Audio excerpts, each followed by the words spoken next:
Méditation du 22 mai. Vous avez déjà un billet? Il y a beaucoup de demeures dans la maison de mon père. Sinon, je vous l'aurais dit, car je vais vous préparer une place. Jean 14, verset 2. Un article publié dans le magazine Sélection en janvier 2019 a attiré mon attention parce qu'il traitait des voyages dans l'espace. Aux pages 126 à 128 du magazine, article écrit par Michel Crouch. Ce numéro m'a captivé parce qu'il montre que même la science confirme que nous pourrons probablement vivre un jour en dehors de la Terre. Il n'est donc pas insensé, comme beaucoup le prétendent, de croire à la nouvelle terre dont nous parle la Bible. Les points les plus importants de l'article sont les suivants. Premièrement, au moins 4 entreprises privées sont en concurrence pour offrir le premier service de transport public dans l'espace, à plus de 160 km de la Terre. Les touristes pourront y expérimenter l'absence de gravité et profiter de vues exceptionnelles. Les personnes intéressées par l'achat d'un billet doivent débourser la somme de $250,000. En janvier 2019, 700 places étaient réservées. Deuxièmement, la société britannique Vodafone, en partenariat avec la société finlandaise Nokia, construit le premier réseau 4G sur la Lune. Les astronautes pourront ainsi envoyer des vidéos à leurs proches sur Terre. Troisièmement, la société américaine Orion Span a déjà des réservations pour l'hôtel de luxe extraterrestre Station Aurora. Un séjour de 12 jours dans l'espace coûte $9,5 millions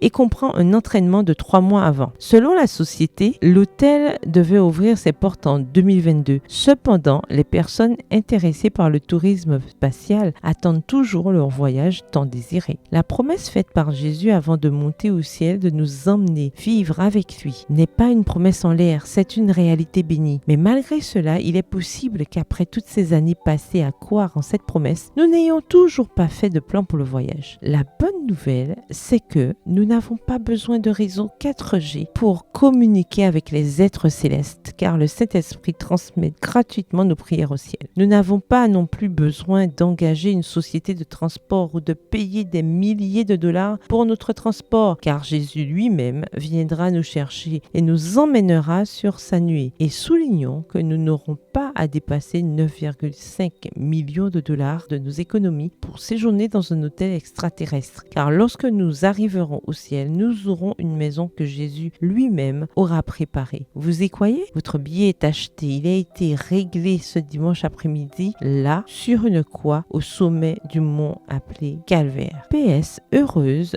de ma maison céleste. Bonne journée, que l'Éternel vous bénisse.